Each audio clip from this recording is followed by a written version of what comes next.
Assalomu alaykum rahmatullohi va barakatuh. Ramazon oyining 10-kuni. Alloh taologa hamd va sanolar hamda payg'ambarimiz Muhammad sallallohu alayhi va sallamga durud va salovatlar bo'lsin. Ramazon oyining 10 kunligi ham o'tmoqda. Alloh taolo o'zining roziligi uchun tutayotgan ro'zalarimizni hamda tunlari qoyim bo'lib qilayotgan ibodatlarimizni o'z dargohida qabul aylasin. Bugungi mavzumiz Ramazonda saharlikda uxlab qolish. Ramazonda saharlikda uxlab qolgan kishi uyg'onganidan keyin suv ichib niyat qilib ro'zasini davom ettirsa bo'ladimi degan savolga javob izlaymiz. Bismillahirrohmanirrohim. Ramazonda saharlikda uxlab qolgan odam uyg'ongach oz bo'lsa ham biror narsa yeb ichib ro'zasini niyat qilaman desa, niyati ham o'sha kungi tutadigan ro'zasi ham to'g'ri bo'lmaydi. Ramazon oyida saharlikka uxlab qolgan odam uyqudan turgach ro'zani buzadigan, ya'ni yeb ichish, er-xotinlik aloqasi kabi ishlarni qilmasdan shu kungi ro'zani tutishni niyat qiladi. Bunday niyatni toki quyosh tikkaga kelgunicha qilish mumkin. Salama roziyallohu anhudan rivoyat qilinadi. Nabiy sallallohu alayhi va sallam Aslam qabilasidan bir kishiga buyurdilar: odamlarga e'lon qilginki, kim bugun taom yegan bo'lsa, kunning qolgan qismida yemay tursin. Kim hech narsa yemagan bo'lsa, ro'za tutsin. Chunki bugun Ashura kunidir. Imom Buxoriy va Imom Muslim rivoyati. Ushbu hadisda Ramazon ro'zasini Ashura kuniga qiyos qilingan, chunki islomning avvalida Ashura ro'zasi farz bo'lgan. Imom Tahoviy bu hadisda muayyan bir kunda ro'za tutishi kerak bo'lgan kishi kechasi niyat qilmagan bo'lsa, kunduzi niyat qilishi durustligi dalil bor deganlar. Zavolgacha niyat qilish, tong otgandan keyin ro'zani buzadigan amallar bo'lmagan bo'lsa, joiz bo'ladi. Agar tong otgandan keyin qasddan yoki unutib yegan, ichgan yoki jinsiy aloqa qilgan bo'lsa, bundan keyin o'sha kungi ro'zani niyat qilishi joiz bo'lmaydi. Demak, Ramazonda saharlikka uxlab qolgan kishi uyg'ongach hech narsa yemay ichmay ro'za tutishni niyat qilishi lozim bo'ladi. Vallohu a'lam. O'zbekiston musulmonlar idorasi fatvo hay'ati. Bismillahirrohmanirrohim. Muhtaram azizlar, Alloh taolo hammalarimizni muborak Ramazon oyida qilayotgan ibodatlarimizni qabul aylasin. Allohga shukr azizlar.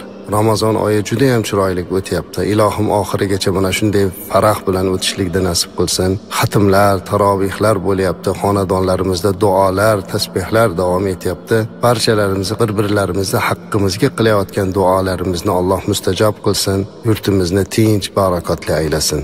Siz azizlar bilan Ramazon oyi bu oilalarni mustahkam qilishlikka imkoniyat ekanligi haqida gapirib, oilani muqaddasligi to'g'risidagi turkum suhbatlarni boshlab, avvalgi suhbatda ona haqida suhbatlashdik. Shu o'rinda bitta uzr aytib qo'ymoqchiman onalargaki, muhtarama onaxonlar, sizlar haqingizda juda ham qisqa gapirdik. Sizdek tabarruk onalarni vasf qilishlikka juda ham ozda. Biz qisqagina gapirganimizdan muhtarama onalardan uzr so'rayman.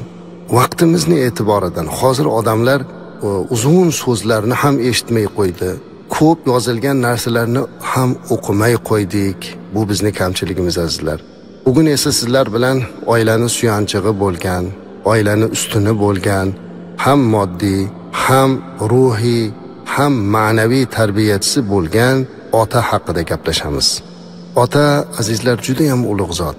Ota haqida juda ham ko'p yozilmaydi. Asosan ko'proq she'rlar, baytlar, asarlar onalarga bag'ishlanadi. Faqat onani mana shu zaifa bo'lganligi, bolani dunyoga keltirishda bir o'limni bo'yniga olib dunyoga keltirgani, uni katta qilishdagi mashaqqatlari, tundagi bedorliklari va barchasini hisobga olib onani muqaddam qo'ydilar payg'ambarimiz alayhisalom. Lekin ota ham juda ulug' zot. O'zimcha bir o'ylanib qoldim. Ota haqida ham bir xos bir gaplar bormikin dinimizda, shariatimizda deb o'ylandim azizlar. Ehtimol buni yoshlikda bunchalik darajada ahamiyat bermagan bo'lishimiz mumkin, lekin o'zingiz katta bo'lib, ota bo'lib, bobo bo'lganingizda, o'zingizni otangizni sog'inganingizda, marhum otamni sog'indim deganda, ota qadri haqida inson o'ylana boshlar ekanda. Mana shu sabab men kutubxonamni bir qancha kitoblarni qarab chiqdim. Ota haqidagi yaxshi narsalar izlashlikka harakat qildim. Bugun sizlar bilan suhbatlashmoqlik uchun ham va bundan avval ham men mana shuni ko'p harakat qilgan edim. Bilasizmi, ota haqida juda ham bir ajib hadis topdim. Bu Imom Termiziyni Sunan asarida 1900-hadisni ko'rdim. Bu yerda shunday aytilyaptiki, payg'ambarimiz alayhisolatu vassalamdan u zot aytayaptilarki, ota jannatning o'rta darvozasidir. Xohlasang uni ochib ol, xohlasang undan foydalan, xohlasang uni zoyi qil deyaptilar. Otalarni azizlar jannatni o'rta darvozasiga o'xshatdi. Xohlasang uni muhofaza qil, xohlasang zoyi qil deyaptilar. Alloh saqlasin, ilohim bu jannat darvozasini ochib kirib olishda nasib qilsin azizlar. Bugun bizni eshitib turgan siz aziz otalar, otalik vazifasini bajarishligi barcha mashaqqatlaringizga mana shu hadis sizga sovg'a bo'lsin aziz otajonlar. Ota bo'lish oson emas. Aziz farzandlar, ona mehribon zot. Ona sizni ko'rganda bag'riga bosadigan zot. Peshoningizdan o'padi, katta kishi bo'lganingizda ham sizni go'daklarcha erkalatadi. Lekin ota bo'lganligi uchun, oilani rahbari bo'lganligi uchunmi, erkakligi uchunmi ehtimol juda unaqa farzandlarimizni quchoqlab peshonasidan o'pib erkalatmasligimiz mumkin. Lekin ishoning, aziz farzandlar, otalar farzand uchun jonini berishlikka tayyor. Ota farzandi uchun jonini berishlikka tayyor. Lekin odatda otalar farzandlariga ko'p narsani bildirmaydi. Ba'zan onamizni xafa bo'lib qolganini sezib qolishimiz mumkin. Onam nimadandir xafa bo'libdi deymiz. Juda ham diqqat bo'lib ketsalar, o'zini noroziligini izhor qiladi, yig'lab bo'lsa ham, shikoyat qilmasa-da. Lekin ota hech narsani bildirmaydi. Bu yoki otangiz, kechirasiz-u, temirdan bo'lgan deb o'ylaysiz. Aziz farzandlar, o'g'il qizlar, otangiz temirdan bo'lmagan. Otangiz ham bir inson. Faqat u gardaniga sizni mas'uliyatingizni ko'tarib yuradi. Hech qaysi ota uyga dardini aytib kelmaydi. Agar ota sizga dardini aytsa, buni ko'tara olmaysiz. Ota ertalab chiqib ketayotganda bolam chaqamni rizqini topaman deb chiqib ketib, oilasini himoyasi, oilasini sha'ni, farzandlari uchun o'zini umrini fido qilarkan, bu yo'ldagi mashaqqatini, bu yo'ldagi mushkulini hech qachon kelib farzandga aytmaydi. Uyga kelayotganda ishxonasidagi, ko'chadagi barcha muammolarini tashlab, uyiga tabassum bilan kirib boradi. Hech narsani bildirmaydi. Ota mana shunday zot ekan. Masjidda ishlayotganimda bir mo'ysafid ota gapirib qoldilar. Urush vaqti otam yarador bo'lib, oyog'idan ayrilib keldilar. Bir necha jonimiz uyda, yegulik hech narsa yo'q. Onam nima bo'lsa shuni pishirib beradilar. Ocharchilik juda ham kuchaygan, urush mahal. Otam bir oyoqlari yo'q bo'lsa-da, hassalarini olib, ertalabda bizni boqqani chiqib ketadilar. Poyezd vokzallariga borib yuk tushiradimi, nima qilsa qiladilar, topib keladilar bir yegulik. Onam juda bezotalar deydi. Biz 4-5 ta aka-ukamiz deydilar. Bir kuni uyimizda hech narsa qolmabdi deydi. Otam ko'chaga chiqib ketganlar tirikchilikka. Onam deydi, bizni oldimizga kirib, joylarimizni to'shab yotqizdi-da, bolalarim uxlanglar. Mabodo otangiz kelib, bolalar qorningiz to'qmi desa, ha to'q deb javob beringlar deb bizga tayinladi. Och demanglar. Otangiz hozir topib keladimi yoki yo'qmi bilmaymiz. Diqqat bo'lib qolmasinlar deb aytdi dedi onasi. Biz aka-ukalar qornimiz och bo'lishiga qaramasdan o'ranib yotibmiz. Sovuq kun dedi. Otam hassalarini ushlab, cho'loq oyoqlariga qilingan yasama yog'och oyoqlarini g'irchillatib kirib keldi dedi. Gapirmasdan uzoq o'tirdilar dedi-da, onamga qarab, bolalar uxlashdimi dedi. Ha, uxlab qoldi dedi onam. Qorni to'qmi dedi. Ha, to'q. Shunda man dedi, uyg'oqman dedi. Hikoya qilayotgan otaxon menga qarab, qorning to'qmi bolam dedi. Ha, to'q dada deb javob berdim dedi. Nima yeding dedi otam dedi. Men hech narsa deb javob berdim dedi. Shunda otamni yig'lab yuborganini ko'rdim dedi. Qornim to'q-u, hech narsa yemasdan to'q degan bolasini eshitgan ota yig'lab yubordi-da, o'rnidan turib ko'chaga chiqib ketdi. Bilmayman dedi, qancha yurdi, bir uxlab tursak, uyimizdan shirin nonni hidi kelayotganda uyg'ondik deydi. Tursak, zog'ora non olib kelgan ekan otam deydi o'sha odam. Keyin yoshim katta bo'ldi, boy bo'ldim, badavlat bo'ldim, hozir bobo bo'ldim, qancha nabiralarim bor, uy hovlilarim bor, qancha imkoniyatlarim bor. Lekin men deydi, dunyoda hamma lazzatli taomini o'sha otam topib kelgan zog'ora nonga almashtirmayman deydi. Ha azizlar, ota shunday zot, ota sizga bildirmaydi. Lekin otangizni siz g'animat biling. Bejizga payg'ambarimiz alayhisalom aytmagan ekanlarda azizlar. Yana Termiziyda kelgan hadisni aytay sizlarga. Ridollohi fi ridol valid va saxatullohi fi saxatul valid degan ekanlar. Ya'ni Allohning roziligi otaning roziligidadir. Allohning g'azabi otaning g'azabidadir. Otangizni g'azablantirmang.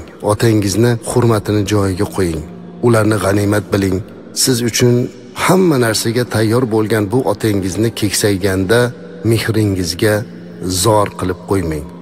Payg'ambarimiz alayhisolatu vasallam aytadilarki: "Thalathu da'watin mustajabatun la shakka fihinna da'watul walid va da'watul musafir va da'watul mazlum" dedilar. 3 ta duo borki, ular shubhasiz qabul bo'ladi. Bu ota-onani farzandiga qilgan duosi, musofirni duosi, mazlumni duosi. Shuning uchun otangizni, onangizni albatta duolari siz uchun juda ham e'tiborli. Hatto ular o'tib ketgandan keyin ham ularning nomidan yaxshiliklarni qilishda davom etish kerak. Ammo olamdan o'tmasdan turib g'animat bilishlikni avvalga qo'yish kerak. O'tib ketgandan keyin ular uchun butun xalqni chaqirib osh berishingizni, non berishingizni, ehson qilishingizni hech qizig'i yo'q. Azizlar, undan ko'ra tiriklik mahalda 2 ta non ko'tarib oldilariga kelib duolarni olishligingiz hamma narsadan yaxshiroq. Shuning uchun bugun biz otalar haqida gaplashar ekanmiz. Ota o'ta ulug' zot ekanligini e'tiboridan siz aziz farzandlar barchalaringiz otani hurmatini joyiga qo'yishingizni so'rab qolaman. Otangiz agar hayot bo'lsa, ularni ko'nglini olishga harakat qiling. Siz uchun jonini bergan bu ota qariganda qo'llarini asoga emas, sizni yelkangizga qo'ysin. Ko'zini nurini siz uchun yo'qotgan otangizni ko'ziga nur bo'ling. Siz uchun bellari bukilgan, sochlari oqargan otangizni bugun siz beliga quvvat bo'ling. Farzand otani qadriga tiriklik mahalda yetib, yuqorida aytilgan hadisga muvofiq jannat darvozasidan bo'lgan otani o'sha darvozasidan jannatga kirib olishni nasib qilish kerak. Abdulloh ibn Umar radhiyallohu anhu, Hazrati Umar radhiyallohu anhuning o'g'illari bir kuni cho'lda bir arobiyni ko'rib qoldilar. Yupun kiyingan arobiy edi. Uni olib uyga olib keldilar, mehmon qildilar, ustiga kiyimlar kiydirdilar, oziq-ovqatlar berdilar. Buni ko'rgan odamlar hayron bo'lib, "Ey ibn Umar radhiyallohu anhu, bu odam senga kim? Nima uchun bunchalik hurmat qilding? Bir arobiy sahroyi odam bo'lsa" dedi. Shunda Hazrat Umarning o'g'illari Abdulloh ibn Umar javob bergan ekanlar: "Bu odam mening otamning do'sti edi. Men Rasululloh sallallohu alayhi va sallamdan eshitganman. Ota-ona vafot etgandan keyin ularni do'stlariga yaxshilik qilish ota-onangga yaxshilik qilishning davomidir" degan ekanlar. Mana shuni eshitganman Rasululloh gaplarini dedilar. Ha azizlar, qarang, hattoki ota o'tib ketgandan keyin do'stini topib bo'lsa ham yaxshilik qilishlikka amr qilinyapti. Bugun agar otamiz olamdan o'tgan bo'lsa, ularni do'stlarini topaylik, ularni ziyorat qilaylik. Ba'zan otamizni ko'rgan odamni ko'rganda xursand bo'lib ketamiz. Xalqimizda bir ibora ishlatiladi: "Bu kishi otamni ko'rganda" deymiz. Ota ko'rgan odamni hurmat qilamiz, chunki u bizga tarix, otamizni eslatadi. Shuning uchun toki bugun iftorlik atrofida otasi bilan o'tirgan azizlarga bitta taklif beraymi? Turingda, otangizni mahkam bag'ringizga quching. Hidlardan hidlab oling. Qo'llarini o'ping-da ko'zingizga surting. Bu ota sizni jannatingizni darvozasi. Ularni hurmat qiling. Alloh bugun iftorlik atrofida o'tirgan barcha otalarimizni salomat qilsin, umrlarini uzoq qilsin va albatta o'tib ketgan otalarimizni bugun duolarimiz bilan ruhlarini shod, yotgan joylarini ravzu rayhon, jannati naimlarga aylantirsin. Assalomu alaykum va rahmatulloh.